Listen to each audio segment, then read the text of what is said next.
have points. Oh, yes. Okay? Oh, so we have 10 things to put in your foundation, as if, how else can we put it?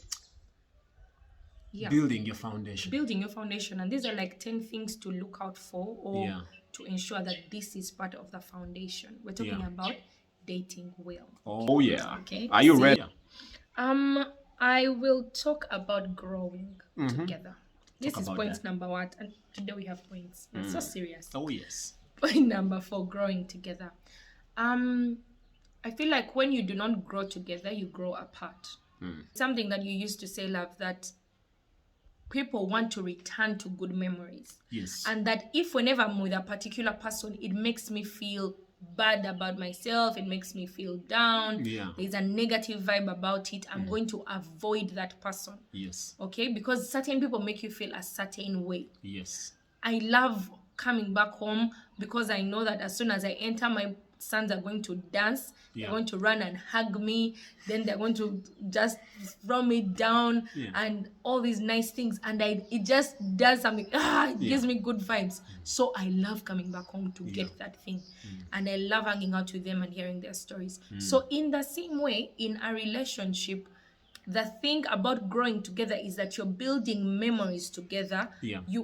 I'll talk about an experience and you know what I'm talking about. Yes. Okay. And the conversation somehow flows. Yes. You notice that especially relationships are built with conversation.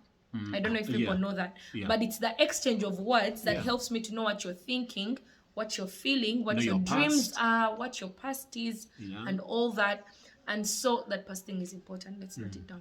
And so growing together for us, how did we do it? I think one of the things was Gang, which was a 1-year discipleship space with Apostle Mose and Revma Pastor Ari, and we were in this space together. And during that time, we read books, Church Shift, Keeping Your Love On, Richest Man in Babylon. So those different books. So it meant that we sort of knew the same things and could therefore talk at the same level and have the same. Even when your mind is like growing, don't let your mind grow by itself. Let the other person also into that. Because now when your mind has expanded and your dreams are bigger and your person is still like this, it's going to cause a growing apart. They're going to look for people who they can have these conversations with, which can lead to an emotional affair, if you know what I mean. Like the person is going to be enjoying someone else's company more than they enjoy yours, which should not be the case. Yes. Because the relationship means some sort of exclusivity and some sort of specialness about it. That I talk to you more than I talk to other people.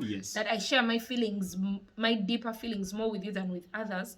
But if we haven't been moving together, then we're doing that instead of doing this. Yes. We were in a course. We were trying to do a master's course. Which you tried. In this course, we were talking about different cultural aspects that affect how people minister, etc., biases and stuff like that.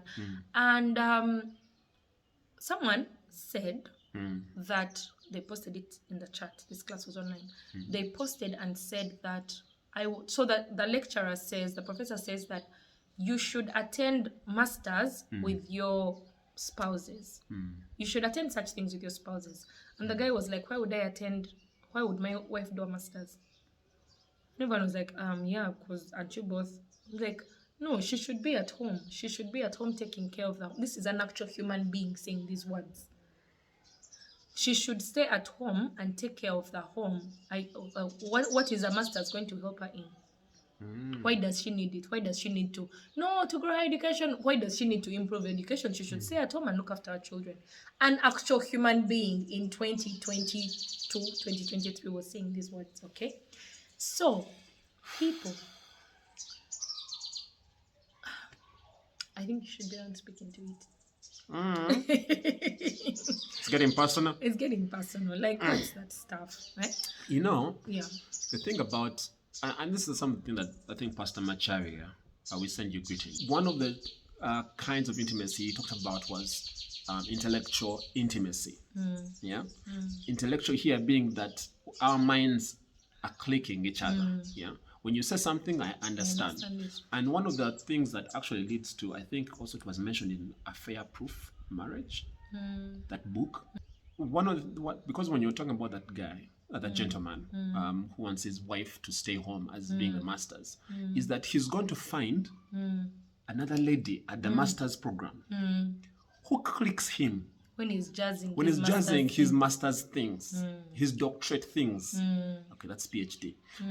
You know, he gets to, they connect. They connect. Now when he goes back to his wife already She's knows. talking about soap and Royco. So Royco, we need new these diapers, the ones that work so they last longer. Now we need there's this new soap in town. He's trying to have an intellectual conversation and she can't match up. And then she becomes less attractive to him. Exactly. Not physically, but attraction is being drawn to someone. Yes. If I start a conversation, like you're going to have to check Google so many times because you're not clicking. Yes.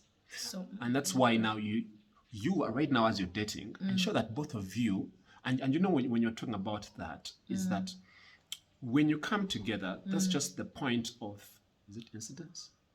If you're talking about as you see, this is this is an example. Point Right of here. incidents talks about a story structure. And when I met you, look at your serious face. You look like Jade. when I met you, you were not into books. Yes, not at all. And yet now you're like an ambassador for books. Africans should write, all that stuff. But because we also decided to like, you know what, and this was counsel from my discipler, let's do this thing together and grow together. Otherwise, everyone would be doing their own things. Would be doing our own things. And so when you come together as a you know, two guys who want to date, that doesn't mean that you go two people who want to date. Doesn't mean that you're going to everything now clicks.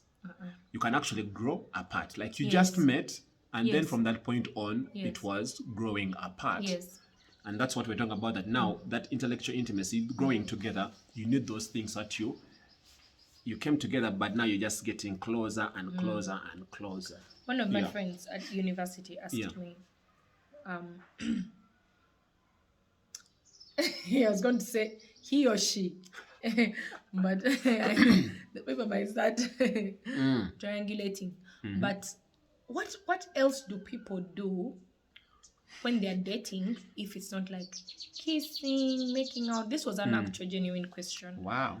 And I want to say that this is some of the stuff you do. You're getting to know each other and you're growing together. And the journey of growing together is not just during dating, but also when you get married. Yes. Okay. This is why we have done School of Leadership, we have done School of Ministry, we have traveled for Fearless Summit, we have gone on other travel experiences when we were part of ISEC, and we read things together. If I read something, you read it.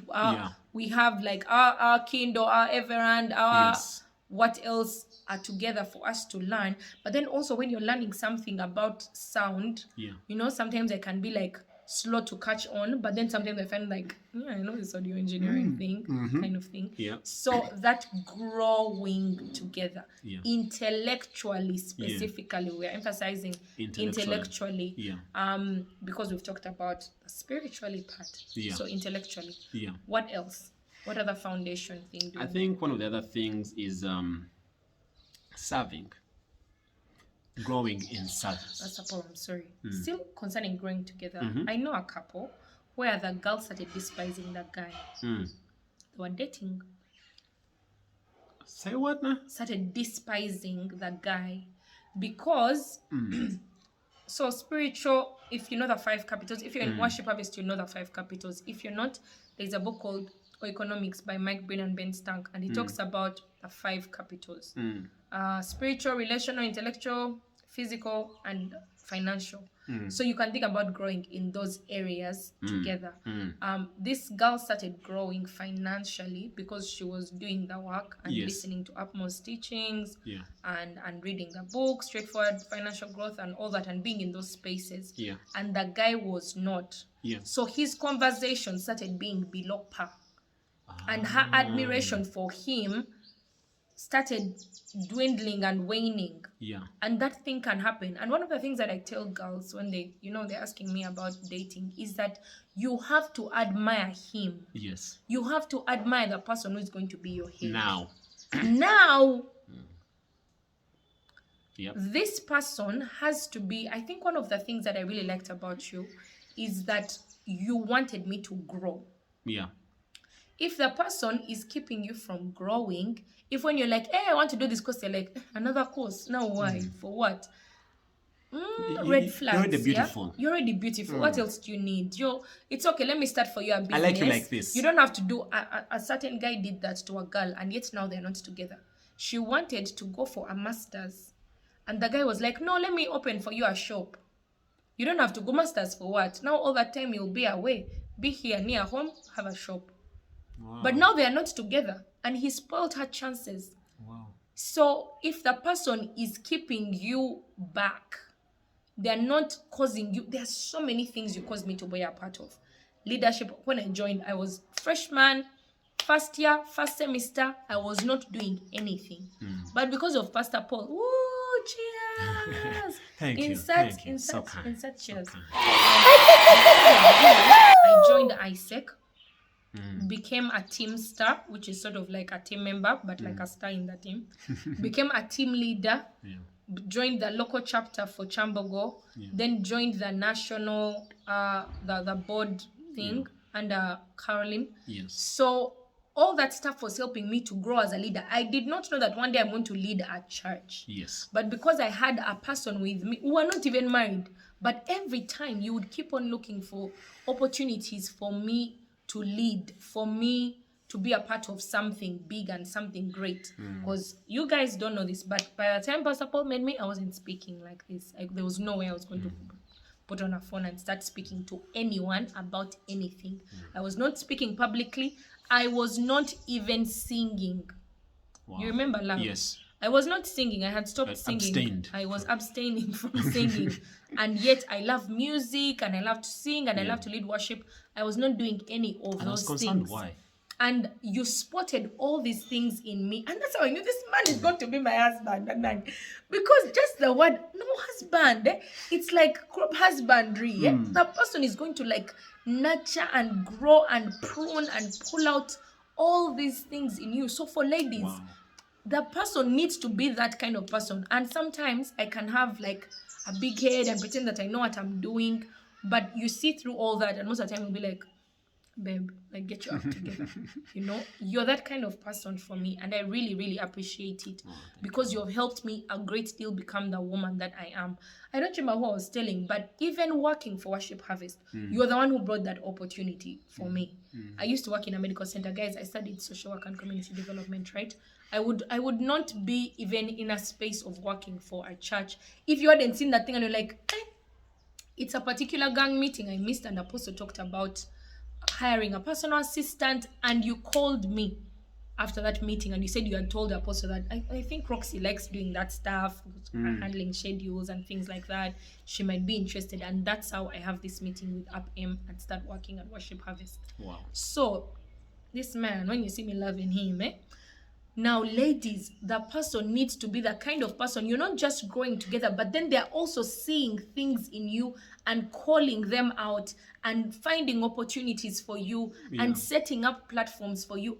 That thing will bring some sort of admiration and gratitude, so that thing will carry you in marriage. I'm telling you, just looking at the person and remembering all these things, unless you're those people who forget, you'll be like, no, this person, God brought this person into my life to husband me, and it will be easier for you to submit.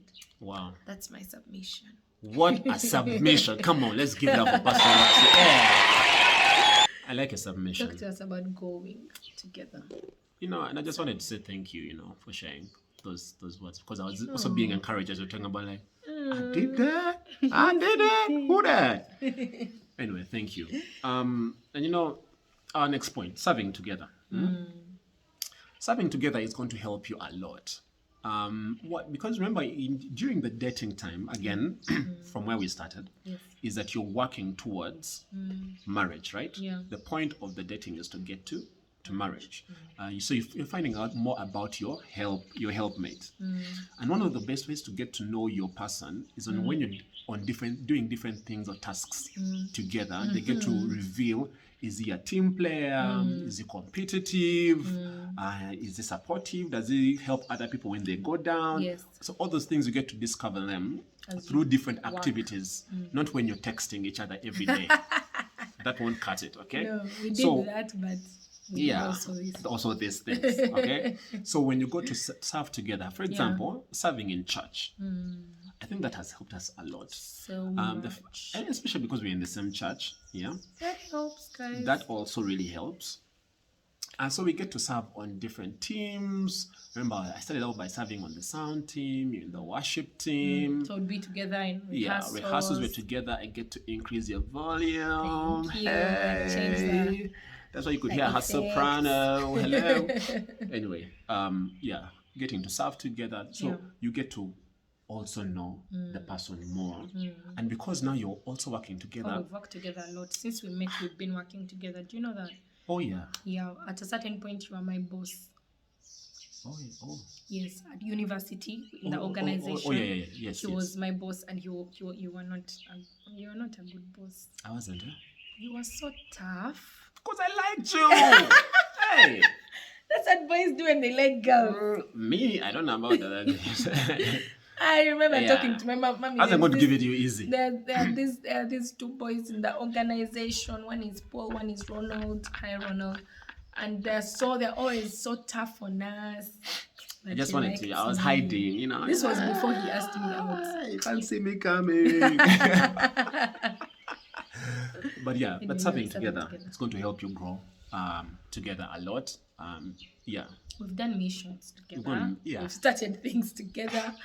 We went to Mayuge for that HIV/AIDS awareness. It took me. What a Kairos moment. Yeah, but still you were just studying me. I feel like you were studying I was just studying. He would make me do work with him. So that I can study observing me. You're such an intentional person.